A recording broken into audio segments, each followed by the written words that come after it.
All right, ladies and gentlemen, welcome back again, man. I'm trying to knock out videos. I don't know if you guys gonna see everything today, but I'm trying to get these videos out for y'all. We are back on the Grunge channel, man.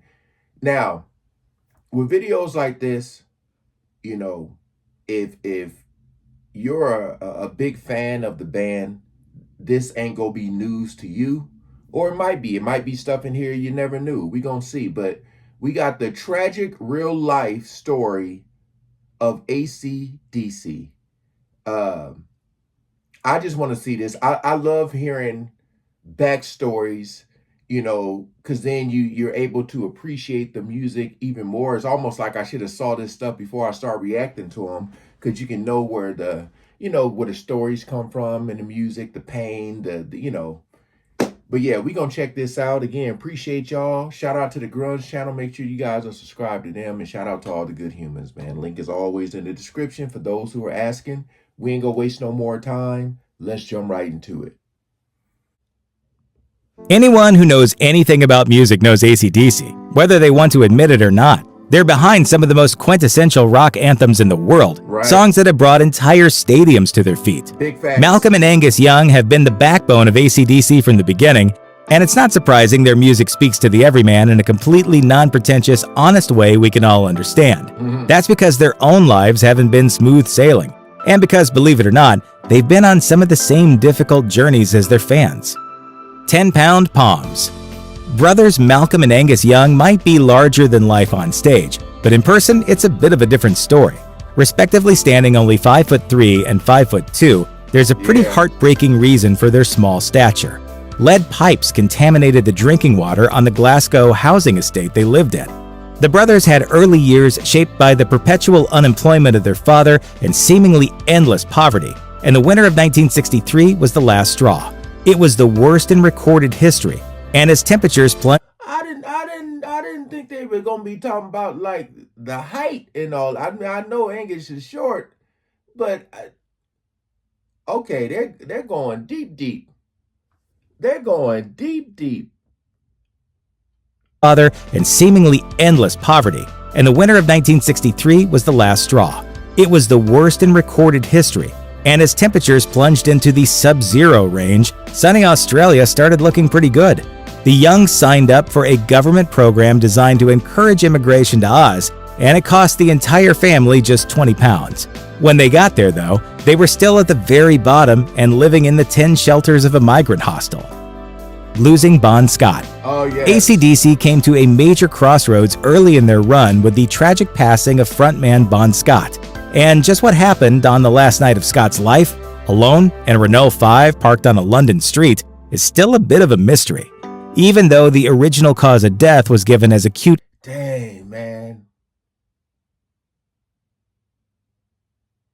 33 years old. I mean, I know you had like that huge group, the huge group of the ones that were 27.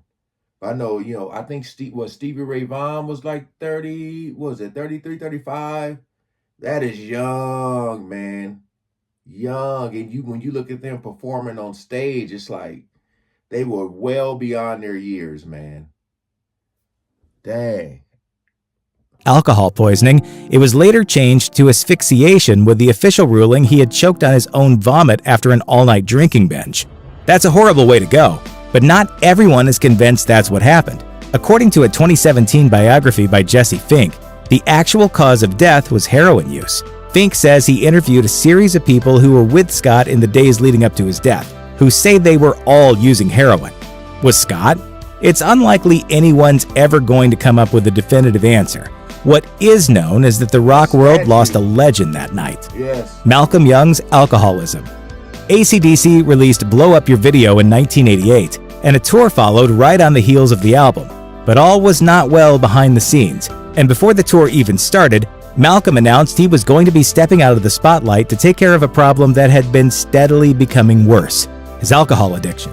He said, "It caught right up to me and I lost the plot. Angus was going, 'I'm your brother. I don't want to see you dead here. Remember Bon?' So I took that break and cleaned myself up." Hey, I wasn't brain dead, good on him. but I I was just physically and mentally screwed by the alcohol. Nephew Stevie Young stepped in to take his uncle's place on the tour, and while he was back in time for their 1990 album, it's clear that Malcolm's addiction had had a major impact on the band. When Megadeth joined him on tour, Dave Mustaine remembered, "Someone said, 'Can I get you a bottle of something?' And someone else said, 'All they do is drink tea and smoke cigarettes.'" The Deadly Concert. AC/DC concerts tend to get crazy, but in 1991, a Salt Lake City concert ended in tragedy when 3 teenage fans were crushed by a crowd surging forward. There were about 4,400 people crammed into festival-style seating, and witnesses testified to a scene where crowds pushed forward, knocked people over, and buried others under a pile of bodies. Just what happened in the chaos differs based on the source, but everyone agrees it was a tragedy. 10 years later, AC/DC returned to play another show at Salt Lake City. Brian Johnson spoke out about the lasting effect it had on them all, saying, "No matter how long ago it happened, you still think about it. You hope and pray it never happens again. That was an awful incident, and it hit us very hard." Losing Malcolm Young. Malcolm Young. That's crazy, man. It's like, when you are out performing and you're just trying to show the crowd or your fans a good time. And, when you're on stage and you look out there and you can see the crowd because you're feeding off their energy, you're looking at the crowd. And when you can see that something ain't right, it's like, it's crazy, man, because you got mosh pits, you got all this stuff. So it's just like chaos just going around, man. So like if you see something that don't look right, or if you don't happen to see it and you hear about it, oh man. Oh man. And I know what happened at that Travis Scott concert. So yeah, I know it had to tear them up. Unless, it could have happened somewhere where they weren't able to see it. I don't know. Lost his battle with dementia on November 18, 2017. When AC/DC announced his passing on Facebook, Angus wrote, "As his brother, it is hard to express in words what he has meant to me during my life. The bond we had was unique and very special. Malcolm, job well done." His passing came long after his condition was announced in 2014.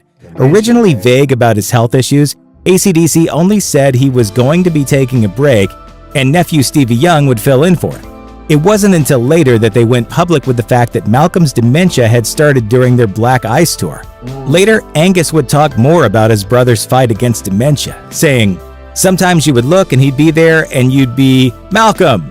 And other times his mind was going, but he still held it together." Brian Johnson's hearing issues.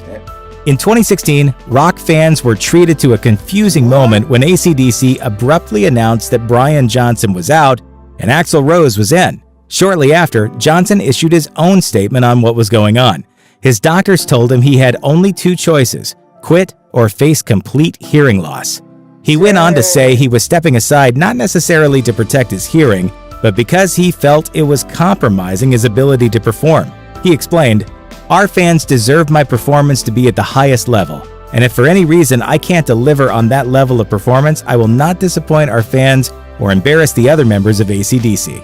As of 2018, he was enjoying retirement and told the Sunday Times, quote, "The way I look at it, I had a great run." Thanks for watching. Click the grunge icon to subscribe.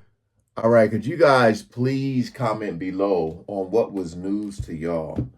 I'm pretty sure y'all knew about, like, the dementia, and I didn't know Brother Johnson had a hearing. That's crazy, man. Like I said, I feel like if you're going to listen to the music, you need to know the story as well. I always talk about how when you are able to connect with the music better, it's more authentic. You can relate to people more, as far as like, or how people sing, but they don't write the song. You know what I mean? When the lyrics come from a place of truth, like your truth, something that you actually been through, you can, there's a just a different level of respect there from a fan who, you know, especially maybe going through something similar, or who wants to know you better. You know what I mean? So I can appreciate the vulnerability that band members have when they're able to get on that stage and perform something that's near dear to their heart. But this was a lot of breaking news for me because I had no idea. You know, like I said, a lot of times when you guys are requesting reactions, you know, it's the top tier music where you just, you know, you sit here and nah, nah, nah, nah, nah, you know, but just having some backstory on them is really, I feel, really important to do. But yes, please comment below. Appreciate you guys coming over, and shout out to the Grunge channel. Peace out.